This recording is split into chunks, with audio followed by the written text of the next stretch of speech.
CharuPragya joins me on the broadcast. Ms. Pragya, thank you so much for being a part of this discussion. What do you make of the callous remarks that have come out of Mr. Basant Soren? Good afternoon. Mr. Soren's remarks are actually in continuation of the attitude JMM, its Chief Minister Hemant Soren, have had towards this entire investigation, or basically in general towards politics.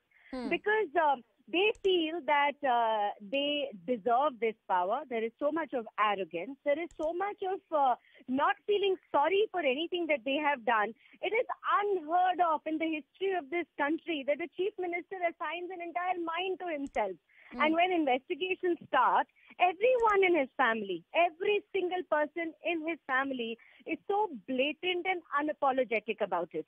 I think we need to keep in mind that the time of politicians like this is absolutely over. Strictest possible action, of course, will be taken against the entire Soren family, because there is nobody who remains innocent in this entire investigation that has gone on. But, you know, these remarks actually remind us how for the longest time our country has had leadership which does not believe in serving people. They are here to self-serve, not to serve the nation. It's sorry, and when I was listening to it, I was actually feeling really, really bad for the people of Jharkhand. They have shown so much of faith in choosing this government, and this is what they're giving them in return. Scams, making sure they're filling their own pockets. And then on top of every other thing in Hindi, it's what you call pehle chori, fir sina zori. Charu, you know, the fact that there are so many hectic political developments that are emanating out of Jharkhand. The leaders were actually there in a resort in Raipur while their own state was suffering because of these back-to-back instances that were being reported out of it. When the Chief Minister decides to actually return to his state, he ends up saying that, you know, these instances unfortunately keep happening. That was how casual the approach was on camera once again. We're talking about the Chief Minister of the state. Now his brother goes ahead and makes this oversmart comment. Do you think the government in Jharkhand is becoming increasingly indefensible and, you know, not much can be said about defending these callous comments?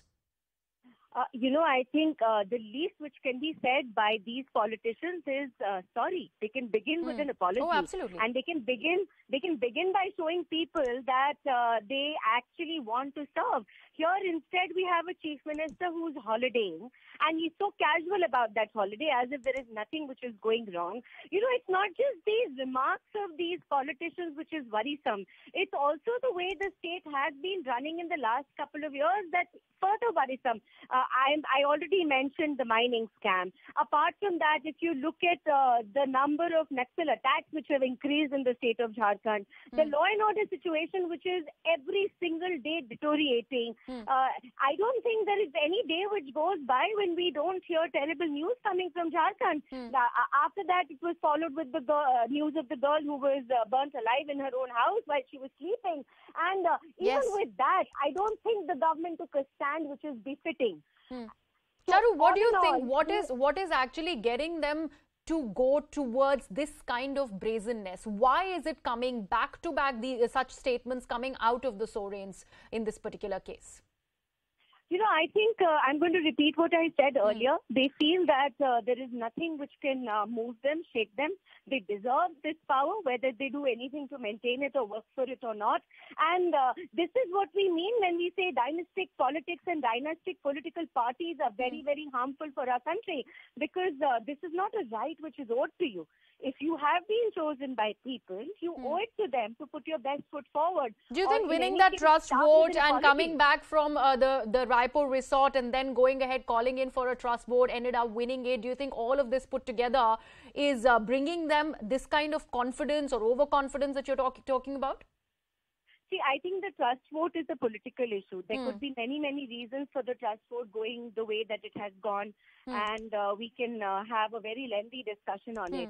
But the trust vote doesn't really mean much if the kind of statements issued by them and the kind of incidents that continue to happen under their noses go on. So it's not just the law and order situation or the Naxal situation or the women's security situation or mining scams. It is also the fact that the state is being led by people who are least interested in leading it, who'd rather take a holiday, who'd rather go underwear shopping and not just do it. They want to talk about it and show it off publicly.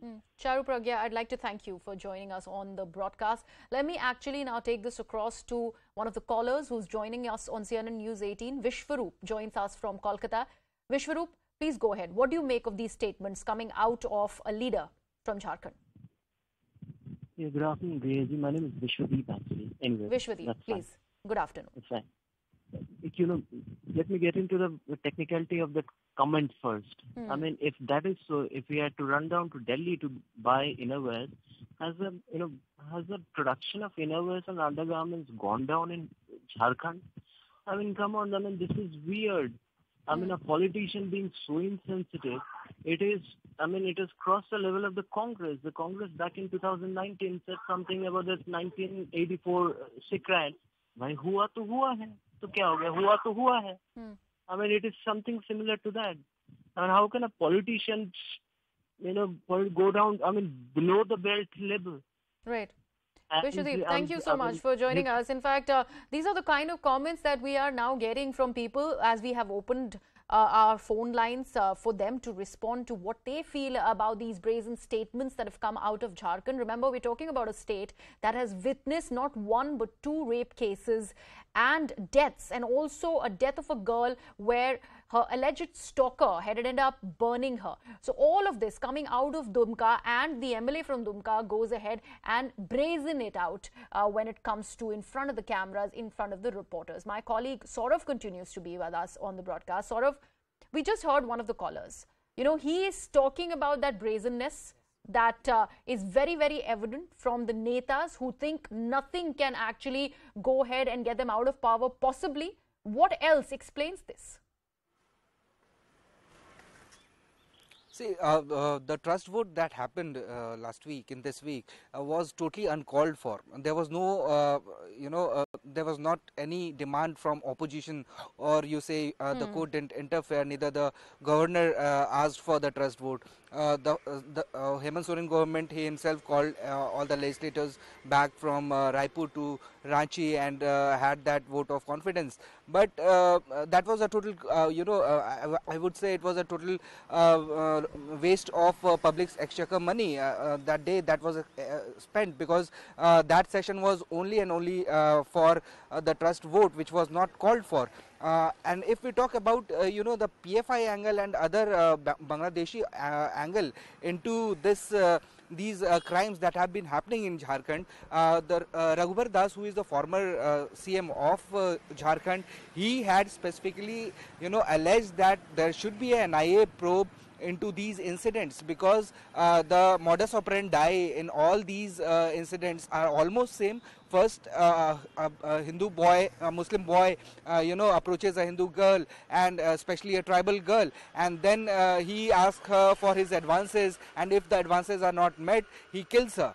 So that gives a strategic plan of what they are up to, what is alleged by BJP, saying that there are Bangladeshi organizations behind that these kinds of incidents, and so that the population of a minority which they want to convert the tribal population into a Muslim community over there, and then maybe that would be used for anti-national activities. These are the claims made by... A lot of things emanating out of the state of Jharkhand.